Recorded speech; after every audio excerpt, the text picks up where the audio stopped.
And here's a tweet from Shams of The Athletic, tweeting this.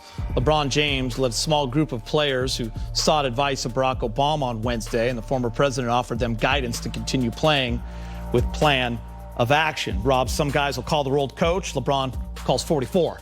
President Barack Obama. It's pretty impressive and not a bad person to call in times like this. Yeah, you know, when you can reach out to a former president like Barack Obama and get some advice, you better listen up, you know. And I heard they had a couple other guys on that call, like CP3, who was head of the Players Association. It's great that you can get some advice, because this guy has been in a lot of boardrooms, advised a lot of head of states. He's been in a lot of situations that are bigger than this situation, sort of, you know, like this is, but it's great to have a voice like Obama's to give somebody, you know, some guidance.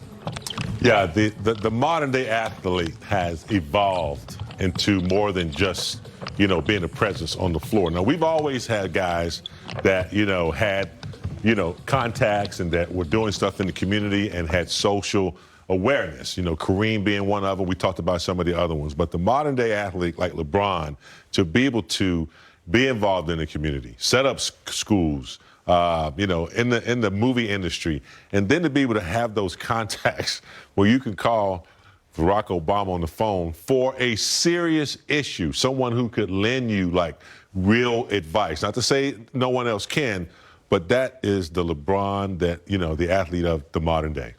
And it sounds, Rob, from what everyone's reading in the reports that have come out over the last few days, LeBron and others adamant about a plan of action and what that's going to look like. And that's just not the players, it's the owners. It's not just, hey, let's boycott a game. All right, let's go back and play. There has to be a plan. Yeah, they all came together and said, okay, we boycotted. Now we got everybody listening to us and looking at us. What are we going to do? This is the plan of action that we're going to start out with. And I know there's some other plans in the works that they're going to get out and put out there. So, but you have to start somewhere. You know, the voting centers and all the other things that they got in place is huge, because now they're letting everybody know, look, we have a platform. We're not just going to sit back and let you praise us. We're going to praise you for supporting us and putting us on this platform. Chris Paul adamant about every player in that meeting registering to vote, literally walking them through the process. And James, a lot of young guys aren't registered. How important is that vote? Like, you had daughters when they were growing up, and it was time to that they were allowed to. I'm sure you told them how important it was. Look, I turned 18. I didn't vote till I was 21. You know, so I got in my early 20s. But you know, Snoop Dogg said he's going to vote for the first time ever. But it's critical. You know, if you look at, you know, the polls last year of where the wins came from, there was a lot of black young people that didn't vote. You know, a winner would win by like 30,000 votes, and you'd look at the registrar, and maybe 150,000 kids didn't vote. So it's critical for them to understand, you know, a lot of them are on their parents' insurance until they're 26 and all that kind of stuff. They need to understand that at some point they're going to be there. So they got to get involved in voting, not only nationally, but most importantly on the local level. That's where a lot of people forget to vote. And so I think it's critical that LeBron and what he's doing, is all these other CP3 and what they're doing, it's critical. It's not just, you know, an event. It's critical to keep going. For me, I think this is like a starting point, and James hit on it. It's just not, you know, on a national scale, it's on a local scale, because that's where a lot of things can get changed. You know, now you're looking at who's this sheriff in office. Oh, we got to vote for him. Who's this guy? Who's your mayor? Who's your mayor in office? You know, and this is where it starts, because this can open your eyes up and say, well, it's not just the national stage, it's a local stage that we can get somebody in there that we believe in. We can get somebody in there we have some type of confidence in, that's not going to only look out for the big dogs. And that's what these guys are learning little by little. I had to learn that. You know, we all have to learn that little by little and move on with it, and not just sit back and say, well, my vote don't count, because your vote does count. Good work, guys. All right, 2020 has been like a year unlike any other. For more, go to Allie Clifton. Then you call on number 11 for that over here, because that's right. Yeah, 2020. It has been tough as we know it. And then yesterday, we learned of the passing of a dear friend and fan of many in the NBA, an icon. actor Chadwick Boseman. A 4-year battle with colon cancer that took his life at the young age of 43. The NBA community shared their love for Chadwick through several heartfelt social media posts. Now, the NBA will honor him along with NBA veteran Cliff Robinson and Hall of Fame coach Lou Olson prior to tip of the Lakers and Blazers. But for now, let's check out some of the messages from players around the league. We began with LeBron James, of course, with this message: "Rest in paradise, King. Hashtag the hell with 2020. Hashtag F cancer." Bradley Beal: "Really made me sad, man. Dude made Black Panther while fighting that. Shaking my head. You just never know what people are going through. Give people their flowers while they are here." Donovan Mitchell: "Man, no way. R.I.P. King." Klay Thompson: "Rest in power. Chadwick Boseman, your legacy will live forever. 2020, man. It's been a tough one." Jeannie Buss: "Please, this is just too much. I'm inconsolable. My hashtag Black Panther, hashtag Black Mamba forever."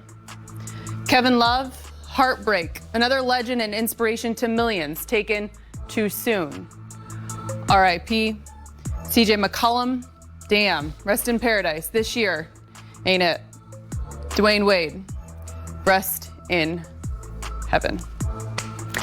We're back with more after the break, but first, we look back at Danny Green. Access. Laker legend Kareem Abdul-Jabbar recently wrote in The Guardian about the current athlete protests. "For me, what really brought the hearth fire of hope back to life was the instantaneous support of other sports teams and athletes. Major League Soccer, in which only 26% of players are black, postponed 5 games that day, with players from 2 teams, Inter Miami and Atlanta United, locking arms and refusing to play. Major League Baseball, with only about 8% African-American players, also joined in, with players from the Milwaukee Brewers, Cincinnati Reds sitting out their games, and the Seattle Mariners voted unanimously to postpone their Wednesday game.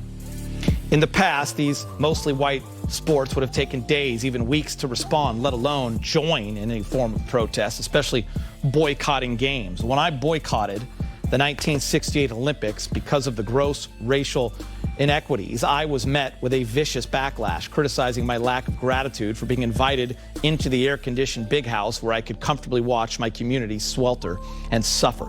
This week, American athletes demanded better and rekindled our hope in America. James Kareem talked about boycotting in 1968. Here he is, 52 years later, fighting the same fight for social justice, and the voice just as powerful. Yeah, if anybody knows the history of this country, who's lived it from the Harlem Renaissance to the current, is Kareem. He's a history, major, and he grew up in Harlem, and he used to tell me, or in New York, and he used to tell me about going to Harlem and seeing all the injustices. So he grew up with it. He said he would never go to school, in the South, because he just wasn't welcome. He could have gone anywhere. Came out to UCLA. So Kareem gets it. He understands it. He's a big-time activist, and it's because of guys like him, Jim Brown, Bill Russell, Muhammad Ali, and guys like that is why guys like LeBron, and these young kids today who are historians, they understand the purpose, and Kareem hit it right on. You talked about hope. Do you feel the same way? You know what? You have to feel that way. You have to feel like things are going to get better. You got to have some type of hope. If you don't have any type of hope, then you're going to sit at home in the darkness and you're going to wither away. And you don't want that. You got to have a hope just for yourself, for your kids, and for the people around you, because that beacon of light that we get from hope is what keeps pushing us every day to get out of bed, knowing that we're out here trying to do something special, that we're out here trying to make a better day for our kids and their kids. So it's like I said, you got to have the hope. For those that sit on the side and say, yeah, but what are you going to change? Kareem hit it on the head. Big game. Soccer, baseball, WNBA, boycotting games. This would have never happened back when you played and he played. So it's happening. And that's change right there. And that's the hope he's talking about. If I'm not mistaken, I think that same year, 68, was the same year that the track stars who won medals, they were protesting what was going on. Not only that, the Australian guy who was on the podium with them, he was protesting what was going on back in Australia. And during that time, you just, you know, it was a lot of negative, you know, media towards you. Kareem experienced it for not going to the Olympics. Muhammad Ali experienced it. Elgin Baylor, I heard some of the stories that he experienced. So it's good to see that it's grown to this point, you know, to where, you know, Major League Baseball, soccer, you know, all over the world, they get it. Yeah. Did that surprise you on that same day where we were here together when you saw MLS and Major League Baseball? Well, you know, some of it did. Yeah. A lot of it did because we're so united as brotherhoods and athletes, and that includes the women athletes that when the NBA stepped up. And like I said before, I was so happy that it was the Milwaukee Bucks playing that first game. Yeah. Because this happened in Milwaukee, and they were the first ones to step out, and then they kind of followed suit, and then the Milwaukee Brewers followed suit. And it brings such joy to your heart to see that these athletes are taking a stage and realize, hey, I'm going to show you. You talked about Cap taking a knee. Now I'm going to show you what we can do. We're going to sit out this game. We're not just going to take a knee. We're going to make you sit out this game. Now you need content to talk about us not being there. Now the content has to be filled with why we stepped away from the game, and put it on your mind and put it out there for everybody to see. All right, the NBA and its players union announced a plan to use arenas as polling locations available for the upcoming November presidential election in their arenas as part of an agreement to resume playoff games. During his pregame media session, Frank Vogel spoke about Staples Center being added as a polling location for November's election.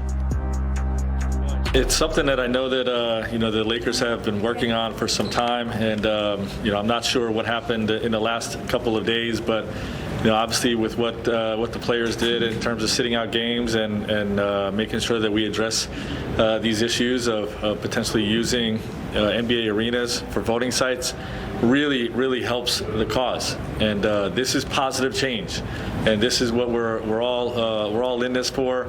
We're going to be vocal, but you know, it's really about action, and this is a huge step just for you know, creating a venue where you know, there's not going to be any reason for people in the LA community or LA County to not vote. You know, a lot of times you know, there aren't enough sites and there's long lines and whatnot, and people aren't able to. So credit to Lakers, credit AEG and LA County for getting this done.